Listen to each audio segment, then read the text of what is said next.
Hello दोस्तों, कैसे हैं आप लोग। उम्मीद है सभी लोग बहुत अच्छे होंगे और आप लोगों की तैयारी भी बहुत बेहतर तरीके से चल रही होगी। दोस्तों आइए आज एक नए टॉपिक के साथ हिंदी का एक नया वीडियो आपके लिए, जो कि एग्ज़ाम के पॉइंट ऑफ व्यू से काफ़ी इंपॉर्टेंट है। बहुत छोटा सा टॉपिक है लेकिन एग्ज़ाम में क्वेश्चन इसके ऑलमोस्ट आते ही हैं रह रह के वर्षों में अंतरालों पर।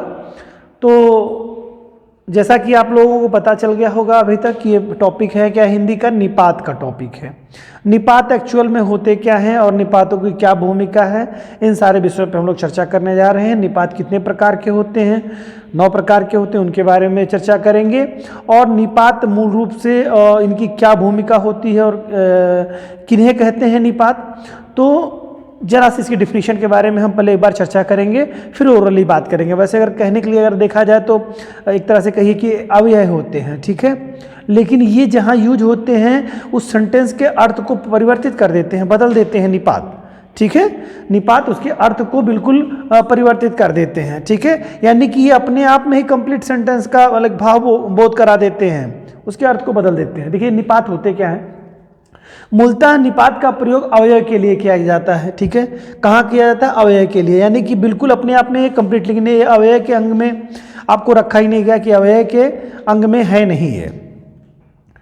तो मूलतः निपात का प्रयोग अव्यय के लिए किया जाता है, लेकिन ये शुद्ध अव्यय नहीं होते हैं। मतलब रखा नहीं गया, मैंने भी आपको जिक्र किया, रखा नहीं गया मतलब ये होते नहीं है, ठीक है। ये अव्यय होते नहीं है लेकिन ये शुद्ध अव्यय होते नहीं है, ठीक, यानी अव्यय में भी नहीं है और मूल रूप से इनका प्रयोग अव्यय के लिए ही किया जाता है, ठीक है। किया जाता है अव्यय के लिए, लेकिन ये शुद्ध रूप से अव्यय होते नहीं है। लेकिन जिस वाक्य में सेंटेंस में लगते हैं उसके अर्थ को परिवर्तित करने की क्षमता रखते हैं अपने आप में, ठीक है। निपात का कोई लिंग नहीं होता है, वचन नहीं होता है। इनका प्रयोग निश्चित शब्द समूह या पूरे वाक्य को, ठीक है, निश्चित शब्द समूह या पूरे वाक्य को अन्य या इसे कह सकते हैं अतिरिक्त भावार्थ प्रदान करने के लिए इनका प्रयोग किया जाता है, ठीक है। किसी शब्द का, किसी शब्द समूह का या पूरे वाक्य का भावार्थ परिवर्तित करने के लिए, ठीक है, या अन्य अर्थ देने के लिए निपात का प्रयोग किया जाता है। समझ में आ गई होगी बात। अगर संक्षिप्त रूप में यहीं से देखें हम, इनका प्रयोग कहाँ किया जाता है, तो इनका प्रयोग जो किया जाता है निश्चित शब्द या शब्द समूह या पूरे वाक्य को अतिरिक्त अर्थ देने के लिए, अतिरिक्त भावार्थ देने के लिए या अन्य भावार्थ प्रदान करने के लिए निपात का प्रयोग किया जाता है। क्लियर। निपात सहायक शब्द होते हैं। क्या होते हैं? सहायक शब्द होते हैं, होते हुए भी वाक्य के अंग नहीं होते हैं। तो ये सबसे इंपॉर्टेंट बात है कि क्या निपात अंग होते हैं? किसके? वाक्य के। वाक्य के अंग होते हैं? तो नहीं भाई, निपात वाक्य के अंग नहीं होते। एग्जाम में क्वेश्चन यहीं से बनेगा। बहुत छोटी सी 2 लाइनें आपकी हैं, इन 2 लाइनों से ही बहुत सारे प्रश्न बनेंगे आपको कि निपात का प्रयोग किस लिए किया जाता है। कूट में ऑप्शंस दे देगा, ठीक है। तो शब्द है या शब्द समूह है, ठीक है, क्या है? निश्चित शब्द या शब्द समूह या पूरे वाक्य के अर्थ को यानी भावार्थ को बदलने के लिए, भावार्थ प्रदान करने के लिए इनका प्रयोग होता है, ठीक है। कोई अर्थ देने के लिए, भावार्थ एक तरह से बदलने के लिए, परिवर्तित करने के लिए या भावार्थ देने के लिए इनका प्रयोग होता है, ठीक है। अब उसका अर्थ अभी मैं एग्जाम्पल के थ्रू आपको बताऊंगा तो आपको बहुत अच्छे से शायद समझ में आए, ठीक है। तो प्रदान करने के लिए होता है। निपात सहायक शब्द होते हैं, होते हुए भी वाक्य के अंग नहीं होते हैं। तो वाक्य के अंगों में जैसे हम लोगों ने पढ़ा था, किसी वाक्य के कितने अंग होते हैं, वाक्य के अंगों के संदर्भ में आपको पता है। वो वाक्य के अंग जो शब्द तमाम सारे होते हैं, यानी कि संज्ञा हो, सर्वनाम हो, विशेषण हो, क्रिया हो, ठीक है, तो कर्म हो, जो भी शब्द है तमाम सारे, उनके मतलब इसमें ये शामिल नहीं होता है। यानी कि ये जो 4 अंग आपके बताए गए हैं, मूल रूप से संज्ञा है, सर्वनाम है, विशेषण है, क्रिया है, ठीक है, इसके बाद अव्यय हैं, तमाम सारे शब्द अव्यय। तो ये तो आता तो अव्यय के अंतर्गत है, लेकिन उसमें शुद्ध रूप से अव्यय में भी नहीं रहता है ये। क्लियर। शुद्ध अव्यय नहीं है, नहीं ये, ठीक है, अव्यय की श्रेणी में नहीं रखा गया इसको। तो वही बात इसमें कही गई है कि ये वाक्य में प्रयोग में आते हैं, अर्थ में भी प्रभाव डालते हैं ये, ठीक है, उसके अर्थ को बदल देते हैं, लेकिन वाक्य के अंग नहीं होते, माने नहीं जाते ये। इनका प्रयोग, इनके प्रयोग से उस वाक्य का समग्र अर्थ प्रभावित होता है। बहुत ही महत्वपूर्ण है। वाक्य का अंग न होते हुए भी कोई अंग न होते हुए भी निपात की क्या खासियत है कि समग्र अर्थ को प्रभावित कर देते हैं, उस वाक्य के समग्र अर्थ को ही बदल के रख देते हैं। ठीक है, हिंदी में अधिकांशतः निपात शब्द का शब्द या शब्द समूह के बाद आते हैं। क्या हिंदी में अधिकांशतः निपात उस शब्द या शब्द समूह के बाद आते हैं जिनको कोई विशिष्टता या विशेष अर्थ उनको जिन्हें प्रदान करना होता है वहां पर ही प्रयोग में लाए जाते हैं। तो बहुत इंपॉर्टेंट है कि निपातों का प्रयोग कहाँ प्रयोग में लाए जाते हैं। तो निपात अधिकांशतः मतलब हिंदी के जो निपात हैं वो अधिकांशतः उस शब्द या शब्द समूह के बाद आते हैं, उस शब्द या उस शब्द समूह के बाद आते हैं जिनको कोई विशेषता प्रदान करनी होती है, चाहे नकारात्मक विशेषता चाहे सकारात्मक विशेषता जो प्रदान करनी होती है उसके शब्द या उस शब्द समूह के बाद में आएंगे, उस शब्द या उस शब्द समूह के बाद प्रयोग में लाए जाएंगे। कौन से निपातों का प्रयोग किया जाएगा और ये क्या करेंगे, उसको एक विशिष्टता प्रदान कर देंगे।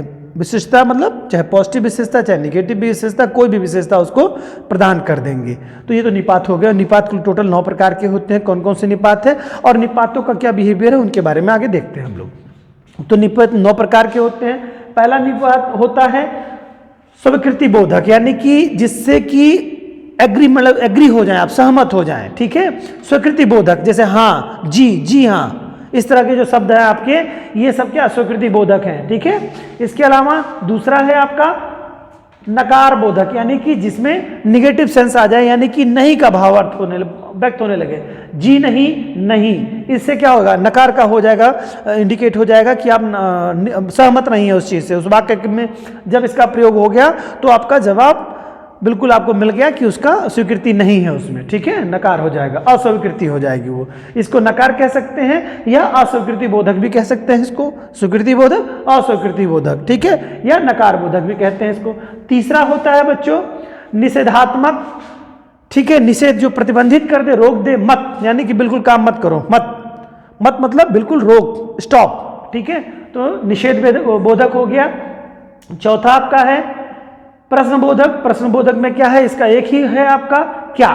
ठीक है, क्या क्वेश्चन मार्क लगा होगा सेंटेंस में, जब भी देखेंगे तो वहां पर क्या क्वेश्चन मार्क का चिन्ह होगा, क्या शब्द से होगा, प्रश्नबोधक का मतलब है क्वेश्चन मार्क होगा उसके अंत में। फिर इसके बाद में आपका 5वां हो गया विस्मयादि बोधक।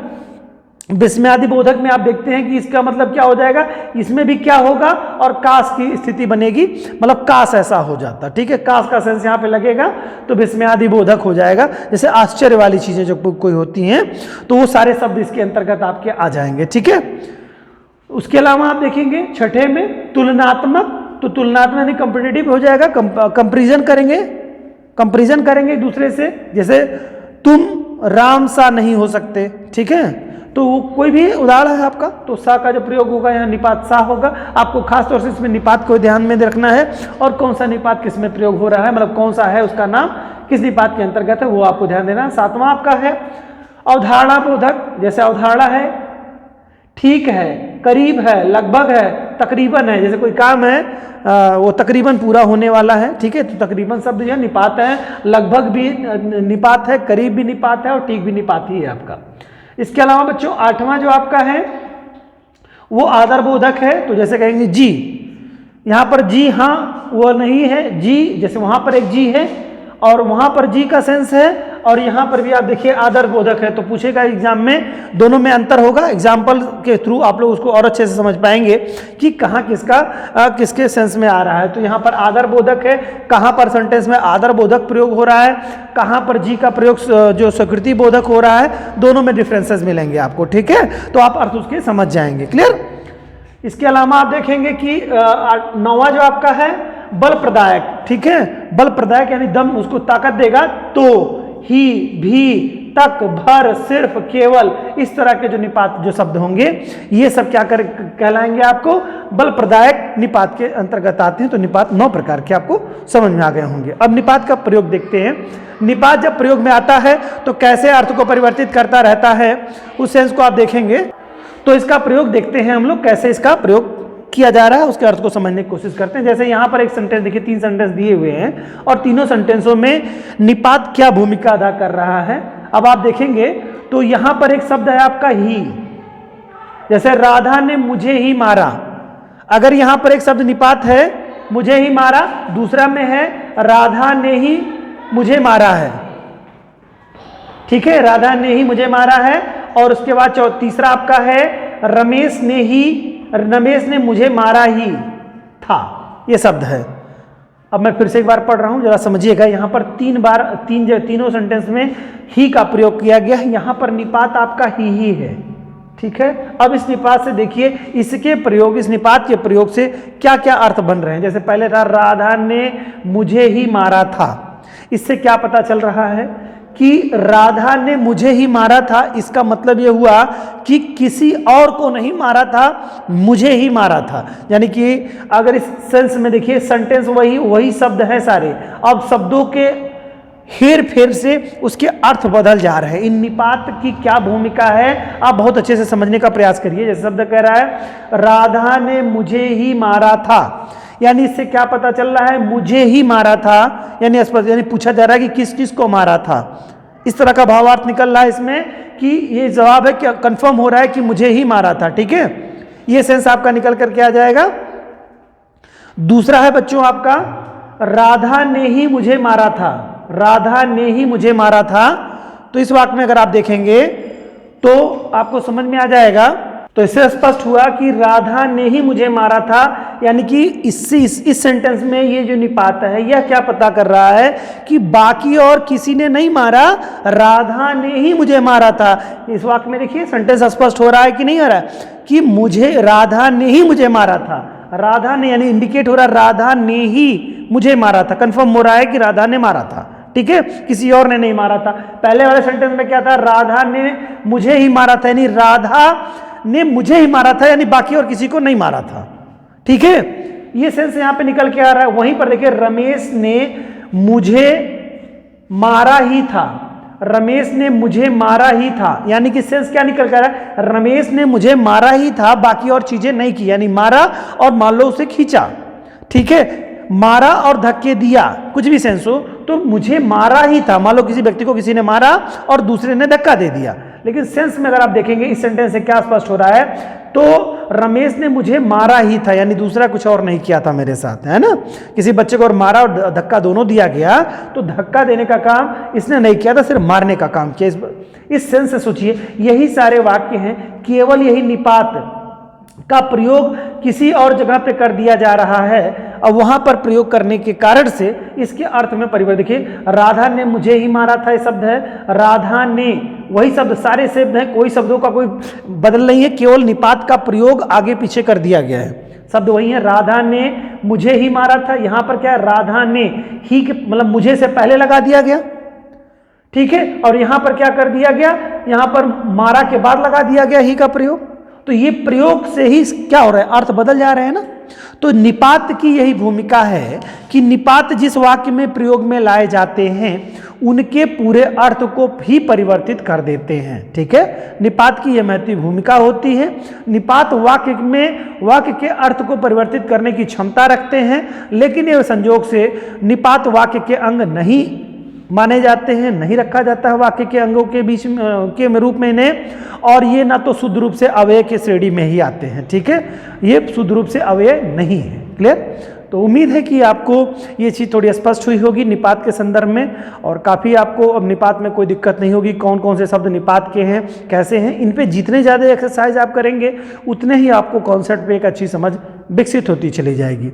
दोस्तों, इसी तरह से खूब मेहनत करते रहिए और टॉपिक्स एक एक करके कॉन्सेप्ट को इतने अच्छे से क्लियर करते चले जाइए कि एग्जाम में कहीं से भी कोई क्वेश्चन छूटने ना पाए। और निपात एक बहुत छोटा सा टॉपिक है, लेकिन इससे एग्जाम में क्वेश्चन पूछता है कि निम्न में से कौन निपात है और निपात की क्या भूमिका है, क्या ये वाक्य के अंग हैं या नहीं है, कुल कितने प्रकार के निपात होते हैं, निपातों की जो श्रेणी रखी गई उनसे कोई क्वेश्चन पूछ सकता है कि निम्न में से कौन से निपात नहीं है। क्लियर? तो ऐसे बहुत सारे क्वेश्चंस आने वाले हैं आपके, अव्यय होते हुए भी अव्यय के अंग नहीं है। ये तमाम सारे विषय आपको एग्जाम में बढ़त दिलाएंगे और निपात की एक अच्छी समझ आपके अंदर हो चुकी है, ऐसी मेरी उम्मीद है। अब हम लोग प्रैक्टिस के माध्यम से जो क्वेश्चंस, जो डाउट्स हैं वो सब क्लियर कर लेंगे। मिलते हैं दोस्तों नेक्स्ट वीडियो में, तब तक के लिए आप लोगों के साथ जय हिंद।